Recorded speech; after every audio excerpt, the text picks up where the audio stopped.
Достор, геометрияны улантабыз. Төрт бурчтуктар темасынын ичинен бүгүн биз тик бурчтуктарды сөз кылабыз.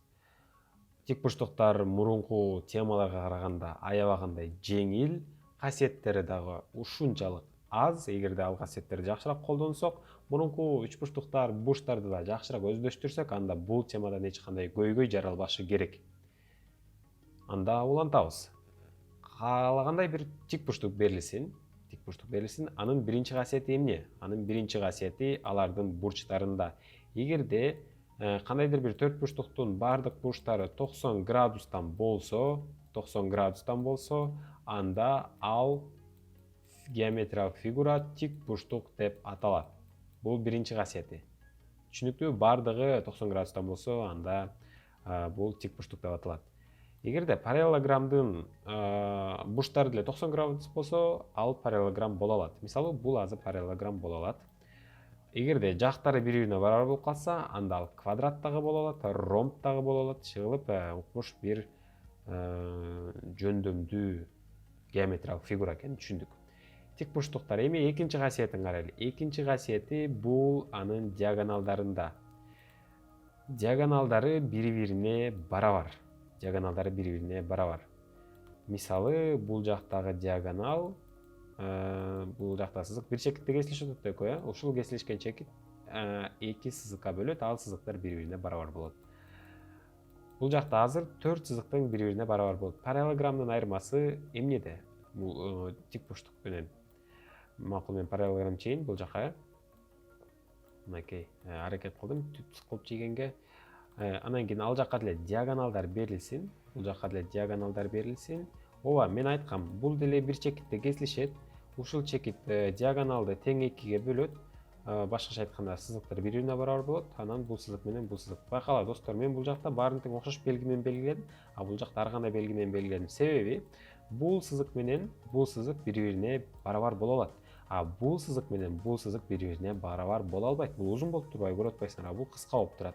Ошондуктан бул касиет, параллелограммдагы касиет тик бурчтуктардын касиетине көп жарай бербейт. А тик бурчтуктар болсо, бир учурда мына бул экөө барабар боло алат, бул менен бул дагы барабар боло алат. Ушундай бир сонун касиети бар. Түшүнүктүү? Бул диагонал менен байланышкан касиет. Эми эң негизги дагы бир касиети бар. Ал кайсы касиет? Кайра тик бурчтук сызайын. Анын ортосунда каалагандай бир чекит белгилейин. Мисалы, бул жерде чекит болсун. Ушул чекитке 4 чокусунан баштап сызыктарды жүргүзөйүн. Анан кийин байланыштырайын бири-бири менен. Мынакей, бул жака жүргүздүм, анан бул жака жүргүздүм. Менде кандай геометриялык фигура пайда болду? Үч бурчтуктар пайда болду да. 4 үч бурчтук пайда болду. Биринчи үч бурчтугубуз мынакей бул жакта болду. Азыр боеп коеюн. Мынакей бул жерибиз, мен көк менен боегон, бул биринчи үч бурчтугубуз болду дейли. Эми экинчи үч бурчтугубуз бул, туурабы? Муну да көк менен боеп коеюн. Үчүнчү үч бурчтугубуз макул роза болсун. Төртүнчү үч бурчтугубуз дагы макул роза болсун. Мынакей достор, бизде 4 геометриялык фигура пайда болду. Эмне үчүн мен экөөнү көк, экөөнү роза кылып боёдум? Анын себеби бар. Ушул эки көктүн суммасы эки розанын суммасына барабар болот. Мен азыр муну илимий тилде айтайын. Кандайча илимий тилде? Бул жака мен тамгалар менен белгилейин. Мисалы, бул жагыбыз А болсун, Б болсун, С болсун, Д болсун. Анан эң маанилүү чекит, бул жакта эмне чекит? Е чекит деп коелу. Бул жактагы чекит, мына бул кызыл чекит. Эми эмнени айткым келип атат? Бул көктөрдүн аянты менен көктөрдүн аянтын кошсок, кызылдардын аянты менен кызылдардын аянтына барабар болот деген сөз да. Мисалы, бул жакка жазайын. С, А, Б, Е, А, Б, Е, мынакей карайбыз. А, Б, Е биринчи көк бул. Кошулган С, С, Д, анан Е, С, Д, Е, мынакей бул көк, С, Д, Е. Барабар болот экен С, A, D, Y менен кайсынын суммасына? Албетте B, S, Y'nin, B, S, Y'nin S, B, S, Y, B, S, Y. Көрдүкпү достор, бул оңой эле нерсе. Эгерде чекит мына бул жерде болуп калсачы, макул, дагы суроо келиши мүмкүн да, мисалы үчүн төрт бурчтук чийилди ушундай, Анан чекит бул жерде болуп калса эмне болот деген суроолор бар да. Айырмасы жок достор, карасаңар мынакей. Бул жагы чоң болуп турбады эле жаңы эле. Чекит бул жакка ичкердиби? Бул жагы ичкерип калды. Бирок ошол эле учурда бул жагы чоңоюп атат, тескерисинче, көрдүңөрбү? Бул деген закон ушундай. Улантабыз. Анан кийин достор, ушул көк чекиттер жалпы төрт бурчтуктун жарымына барабар болот экен. Жалгыз көк эле чекиттер эмес, кызыл чекиттер дагы. Демек, биз муну мындай алып койсок болот экен да. Барабар S, A, B, S, D, демек жалпы аянттын жарымына барабар экен. Эгерде биз көк чекиттердин баарын кошсок, ушулардын баарына, көк фигуралардын баарын кошсок, жалпы төрт бурчтуктун аянтынан 2 эсе аз экен. Кызылдарды да карасак, экөөнү кошсок, жалпы аянттан 2 эсе аз дегенди түшүндүрөт. Мынакей достор, эми акыркы бир касиет калды. Ал кандай касиет? Эгерде биз AE сызыгы менен CE сызыгынын квадраттарын суммаласак, биз DE сызыгы менен BE сызыгынын квадратынын суммасын алып экенбиз. Мен силердин башыңарда ооруткум келген жок, ошондуктан мен жазуу түрүндө көрсөтөм. Бул жакта A, анан бул жакта B сызыгы болсун, бул жакта C, анан бул жакта D сызыгы болсун. Демек, A'нын квадраты менен B'нын квадратын кошсок, барабар болот экен C'нын квадраты менен D'нын квадратын кошкондогуга. Мынакей, бул квадрат менен мунун квадратын кошсок, бул квадрат менен мунун квадратын кошкондогуга барабар болот экен. Достор, мынакей ушул эле кичинекей касиеттер. Азыр биз ушул касиеттерге арнап бир кичинекей эсеп чыгаралы, анан кийин үй тапшырмалар болот. Албетте, практикада гана баары түшүнүктүү болот. Практика кылабыз. Биринчи эсеп ABCD тик бурчтук дейт. AB барабар Ага дейт. Кана кайсыл жерде AB? Мынакей бул Ага көрүнүп турат өзү эле. AD барабар DE барабар B. AD барабар DE барабар B. Көрүнүп турат. Ошондо SABCD дейт. Аянты дейт. Ушул мен чийген азыр төрт бурчтуктун аянты чоңбу же SABE бул үч бурчтуктун аянты чоңбу дейт. Төрт бурчтуктун аянтын жаңылбасам биз 4-чү класстан эле билебиз. Бул деген мисалы мындай төрт бурчтук берилсин. Бул жагы А болсун, бул жагы Б болсун. Анын аянтын табыш үчүн жалпы аянтын табыш үчүн жөн гана Аны Бга көбөйтүп коебуз. Азыр бул жакта деле эмне экен? Аянты мына бул төрт бурчтуктун аянты Б көбөйтүлгөн А. Ал эми үч бурчтуктун аянты, мына бул үч бурчтуктун аянтын кантип табабыз? Биз 2 мынакей S 3 бурчтук деп коеюн, мындай белгилеп коеюн. Бул жактагы жакты, бул жакка көбөйтүп туруп, көбөйтүп жалпы аянт чыгат да, мынакей. Анын бул жарымын алып салабыз, мына алып салдык. Демек жарымы калып калды. Ошондо эмне болот?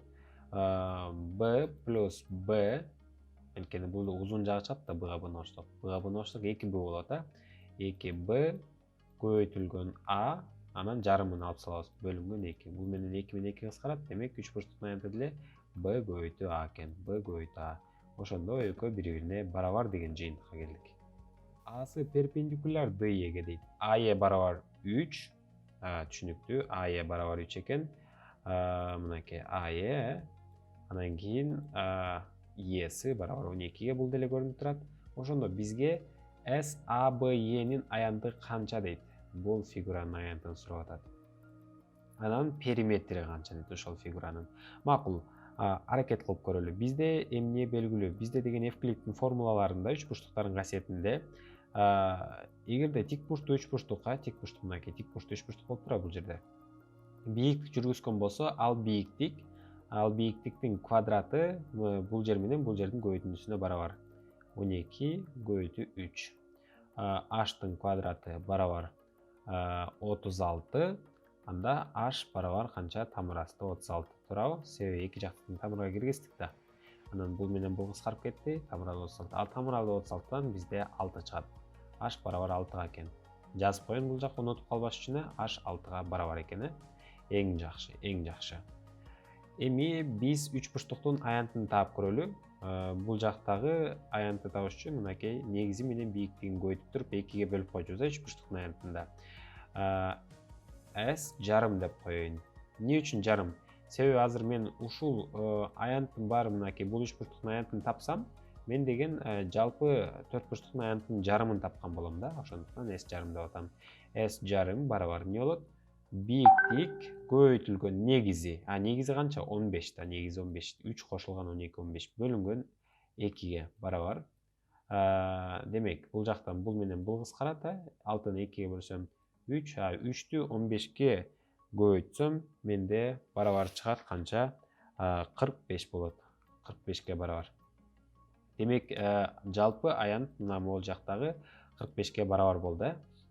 Ал эми достор, карасаңар, мен бир касиетти айткам жаңы эле. Бул жер менен бул жер экөөнү кошсок, жалпы аянттын жарымына барабар депчи. Жок, жалпы аянт эмес, тик бурчтуктун жарымына барабар деп. Демек, биз азыр бул аянтты таап көрөлү. Мына бул аянтты кантип табабыз? Жөн гана эки катетин бири-бирине көбөйтүп туруп 2ге бөлүп коебуз. Муну мен азыр S1 деп коеюн. S1. S1 барабар 6 көбөйтүү 12, 12-ни мен 6 көбөйтүү 2 деп жазам, бөлүнгөн 2. Бул менен бул кыскарат, барабар 36. 36. Демек, бул кызылдын ичи канчага барабар экен? 36га барабар экен. Жалпы мынакей бул кызылдар менен кызылдарды кошкондо канча чыгыш керек? 45 чыгыш керек, туурабы? 45 чыгыш керек. Анда бул жер канча болуш керек? Албетте бул жер 9 болуш керек. 9га 36 кошсок, жалпы 45 болот. Демек, аянты канчага барабар экен? 9га барабар экен. Эми периметрин тапканга аракет кылалы. Периметрин табыш үчүн биз деген бул жер менен анан бул жерди табышыбыз керек. Бул жерди тапканды билебиз. Бул жерди мисалы x коюп турайын. Бул жери 12 болду, бул жери 3. Эмне деген эме бар эле? Формула. 3-түн квадраты плюс 12-нин квадраты барабар болот 6-нын квадраты плюс x-тин квадратына. Туурабы? Бул жактан 6-нын квадраты минус менен өтөт. 3-түн квадраты минус плюс 12-нин квадраты минус 6-нын квадраты барабар болот x-тин квадратына. 3-түн квадраты 9 болот, плюс 12-нин квадраты 144 болот, плюс 6-нын квадраты 36 болот, x-тин квадраты. Демек, бизде бардыгы биригип 117 болот. 117 барабар x-тин квадраты. X-ти табыш үчүн мен эки жакты тең тамырга киргизем. Бул менен бул кыскарат дагы барабар тамырасты 117 болуп калды.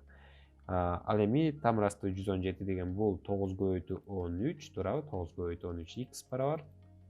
Ал эми 9-дан 3 чыгып кетет. Ошондо 3 тамырасты 13 калып калат. 3 тамырасты 13. X деген 3 тамырасты 13кө барабар экен. Жазып коеюн, унутуп калбайын. 3 тамырасты 13кө. Ал эми мен бул сызыкты табыш үчүн, бул 9 деген аянты достор, адаштырбайбыз. Бул сызыкты табыш үчүн мен мынакей бул сызыкты табышым керек. Бул сызыкты табыш үчүн мен деген Пифагордун теоремасын колдондум. Анткени эки катети бири-бирине эмес, эки катети белгилүү. Анда Пифагордун теоремасынын негизинде таап коебуз. Так, кеттик. Ошондо бизде азыр с белгиси гипотенуза. С-нын квадраты барабар 6-нын квадраты плюс 12-нин квадраты. С-нын квадраты барабар 36 плюс 144. С-нын квадраты барабар 180. Анда с барабар тамырасты 180. Тамырасты 180 туурабы? Бул жактан бизде с барабар 180 деген 36 көбөйтүү 5. 36 көбөйтүү 5. Ал эми 36дан бизде 6 чыгып кетет. 6 тамырасты 5ке барабар экен. Демек, эгерде үстү 6 тамырасты 5 болсо, анда асты дагы 6 тамыралды 5 болот. Эми бул жакта несин сурап атат? Бул жакта деген периметрин сурап атат. Ошондуктан биз баарын кошуп салабыз. 3 кошулган 3 тамырасты 13, ооба туура. 3 3 тамыр астындагы 13, анан кийин плюс 6 тамыр астындагы 5ке. Баары тура экен достор. Демек мына периметри ушуга барабар болот экен периметри. Экинчиси ушундай эле чыгат. Үчүнчү эсепке көңүл буралы. АБСД тик бурчтук дейт. Эгерде АБ барабар ЕСга болсо, макул кайсы мынакей АБ барабар экен ЕСга, ал эми АБ дагы эмнеге барабар? АБ дагы ДСга барабар. Анда бул менен бул бири-бирине барабар болуп чыкты. Барабар болсо эмне? Анда бул бурч менен бул бурч дагы бири-бирине барабар деген түшүндүрөт. Тең капталдуу үч бурчтуктун негизиндеги бурчтар бири-бирине барабар деген эреже бар. Бурч БСЕ 50 градуска барабар экен көрүнүп турат. Бул жалпы бизде канча градус? 90 градус болот, 90 градус. Ал эми бул жер канча болуш керек анда 90 чыгыш үчүн? Албетте 40 градус болуш керек, 40 градус. Анда бизде канча градус калды? 140 градус калды туурабы дагы? 140ты бул жака да тең экиге бөлүп берсек 70 градустан жетет. 70. Бул жерде 90 градус болуш керек. 90 градус болуш үчүн бул жер 20 градус болуш керек. Жооп болду 20.